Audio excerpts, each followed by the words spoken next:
Greetings, and thank you for joining me on A Psychologist Looks at Scripture.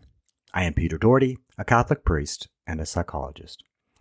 In this podcast, I integrate my training in psychology and scripture studies to offer unique insights into the Gospels while exploring innovative approaches to pastoral care for Christians. The Gospels remain a powerful source of divine wisdom and spiritual experience, continually inviting us to deepen our faith and understanding. There is always an invitation to grow in our spirituality. Each episode typically lasts between 7 to 10 minutes, during which I share reflections and insights intended to enrich your spiritual journey. I warmly encourage your questions and comments, as your feedback is invaluable to the growth and development of this podcast. Today, our podcast is from the Gospel of Luke, chapter 11, verse 1 to 13, which focuses upon Jesus being asked by his disciples about how to pray. This gospel will be read on July the 27th, 2025. The disciples of Jesus note that John the Baptist had taught his disciples to pray. Likely the disciples had seen Jesus pray or go off to a lonely place to pray, so they are curious. Jesus gives them direction and insights into prayer. These instructions themselves have become a prayer, the well-known Lord's Prayer or the Our Father. There is a second part to this gospel where Jesus speaks about petitionary prayer. I suspect the gospel we hear today actually contains two separate teachings. In this podcast, I would like to focus on the instructions Jesus provides on prayer, and I will speak on the second part, petitionary prayer and other forms of prayer, in a later podcast. I invite you to check out my earlier podcasts, When Prayers Are Not Answered, published on February the 4th, 2024. Prayer is very important for our growth in our spiritual life. Before I talk about prayer, I invite you to reflect on why do you want to pray? My second question is related. How do you know that you've been praying well? Finally, what are the obstacles to your prayer life? The answers to these questions will guide you. Let's take a look at the questions. People pray for many reasons. The most common is petitionary prayer. In the last part of the gospel, Jesus specifically talks about this type of prayer. The second purpose of prayer is to grow in our relationship with God. In this case, our image and understanding of God is crucial. Another reason, very similar, is just to feel close to God.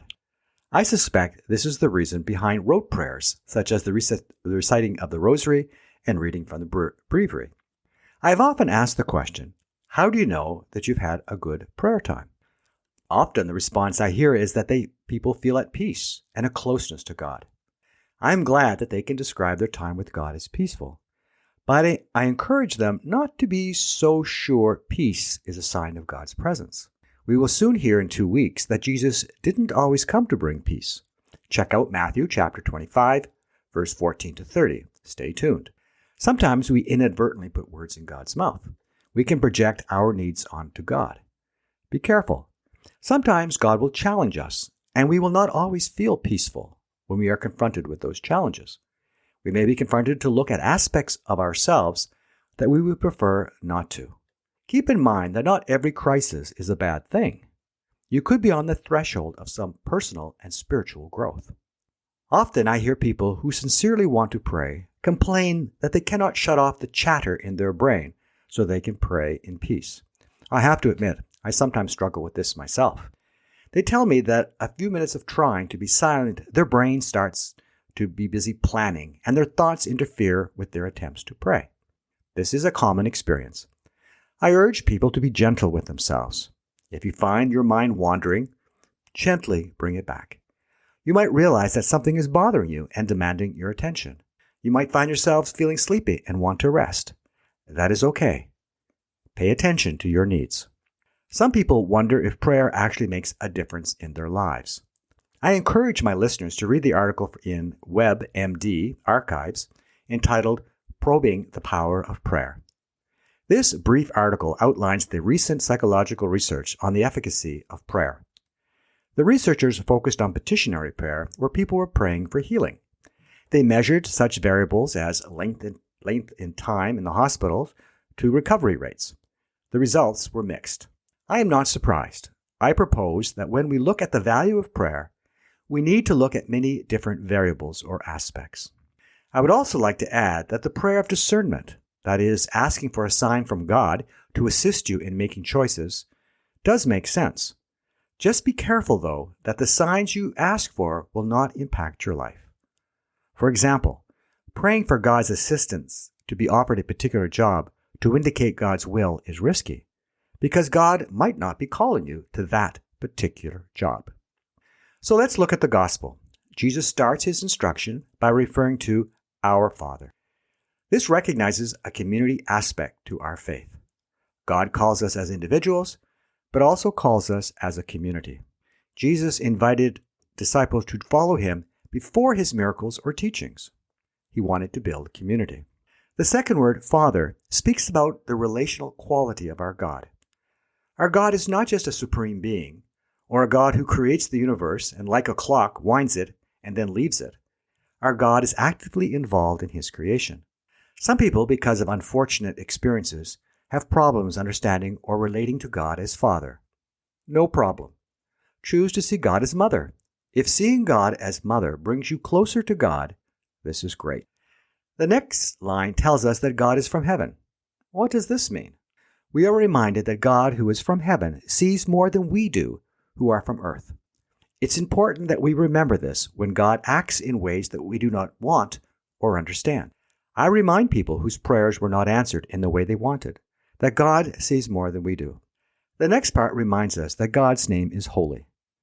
Thy kingdom come, thy will be done, reminds us that God is in charge and reassures us that we are protected. We then ask for our daily bread. It's not cake, but bread. God gives us what we need to live. Yes, others may have more. That's another story. But we need to trust that God gives us what we need to have a full life. We then ask for forgiveness. But it doesn't stop there. There is a requirement to forgive those who have hurt us. This is the only part of the prayer where we promise to do something, and it is about forgiveness.